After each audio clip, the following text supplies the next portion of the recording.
السلام عليكم ورحمة الله وبركاته. الحمد لله وأصلي وأسلم على سيد الأولين والآخرين نبينا محمد وعلى آله وصحبه أجمعين. إخوتنا الكرام وأخواتنا الكريمة، نواصل درسنا في حديث النبي صلى الله عليه وسلم، ومعنا اليوم الحديث الثامن عن علي بن أبي طالب رضي الله عنه قال: كان النبي صلى الله عليه وسلم في جنازة فأخذ شيئا فجعل ينكت به الأرض، فقال: ما منكم من أحد إلا وقد كتب مقعده من النار ومقعده من الجنة. قالوا: يا رسول الله صلى الله عليه وسلم، أفلا نتكل على كتابنا وندع العمل؟ قال: اعملوا فكل ميسر لما خلق له، وأما من كان من أهل السعادة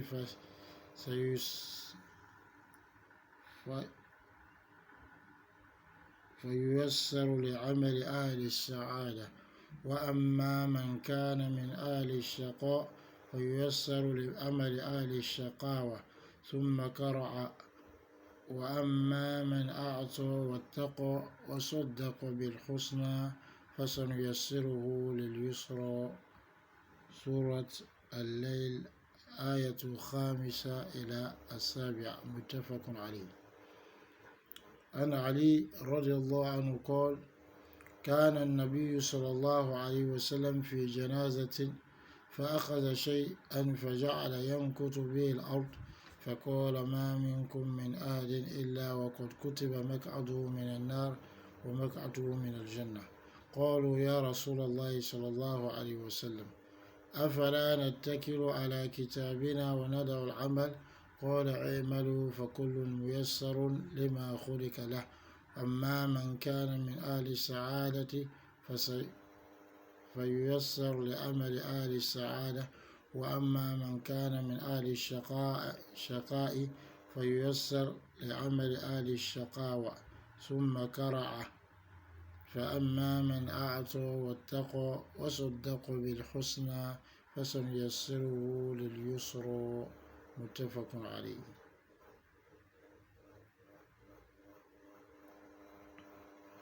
الحمد لله، وأصلي وأسلم على سيد الأولين والآخرين. Nous continuons avec nos cours de hadith. Après avoir terminé l'étude du 7e hadith, nous abordons aujourd'hui le 8e hadith, qui est le hadith de Ali ibn Abi Talib. Ali radiallahu anhu dit: le messager d'Allah sallallahu alayhi wa sallam était à un enterrement et il a pris quelque chose et il a commencé par taper la terre avec, de sorte à en laisser des traces. Puis il dit: il n'y a personne parmi vous sans que sa place au paradis et sa place à l'enfer, et sa place au paradis n'ait été déjà écrite. Nous dîmes: ô messager d'Allah sallallahu alayhi wa sallam, ne devons-nous pas nous appesantir sur ce qui nous a été écrit et délaisser l'action d'œuvre? Il dit: œuvrez, car chacun est prédisposé pour l'œuvre pour laquelle il a été créé. Quant à celui qui fait partie des chanceux, donc des gens de la chance, on lui facilitera, il lui sera facilité l'action des gens des bienheureux.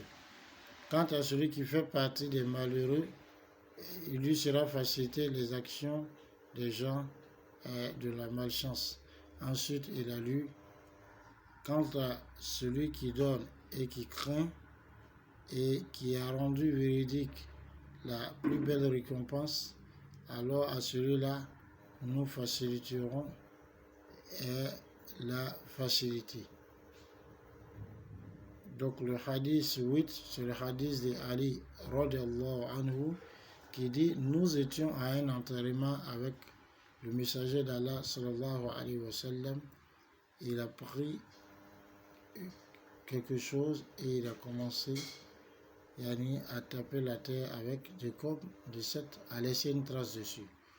Puis il dit: Il n'y a personne parmi vous sans que sa place à l'enfer, sa place au paradis n'ait été déjà inscrite. Nous dîmes, ô Rasulallah sallallahu alayhi wa sallam, devons-nous pas nous focaliser sur ce qui nous a été inscrit et délaisser les actions? Il dit, œuvrez, car chacun a été prédisposé pour l'œuvre pour laquelle il a été créé.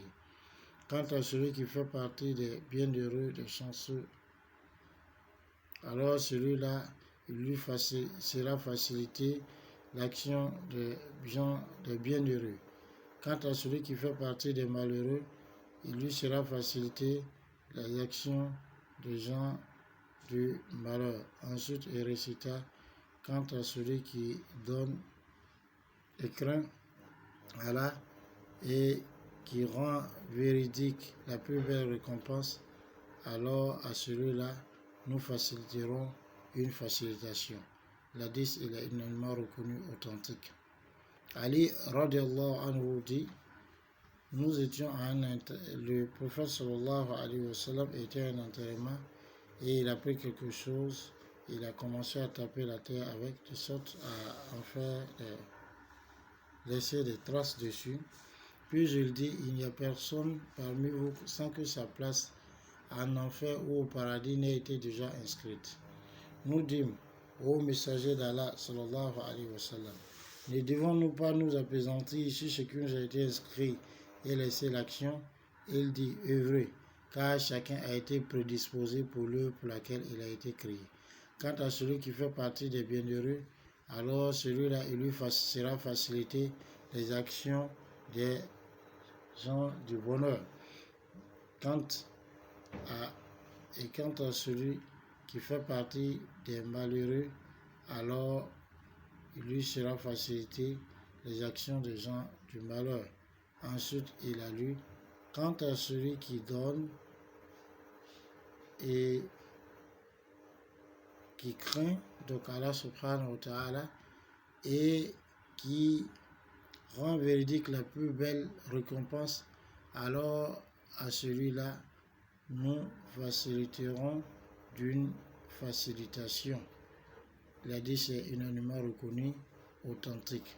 Voilà, chers frères et sœurs, un grand hadith sur le destin et que beaucoup de gens qui vont, Inch'Allah, traiter beaucoup de questions que les gens se posent au sujet du destin. Et ce hadith, aujourd'hui, on voit le texte du hadith. Inch'Allah, dans les jours à venir, on va voir une biographie succincte du rapporteur du hadith.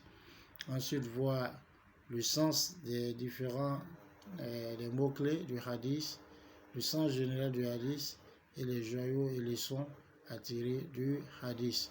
Qu'Allah nous accorde la bonne compréhension et qu'il nous aide à accepter ce qu'Allah nous a prédestiné. Assalamu alaikum wa rahmatullah wa barakatuh.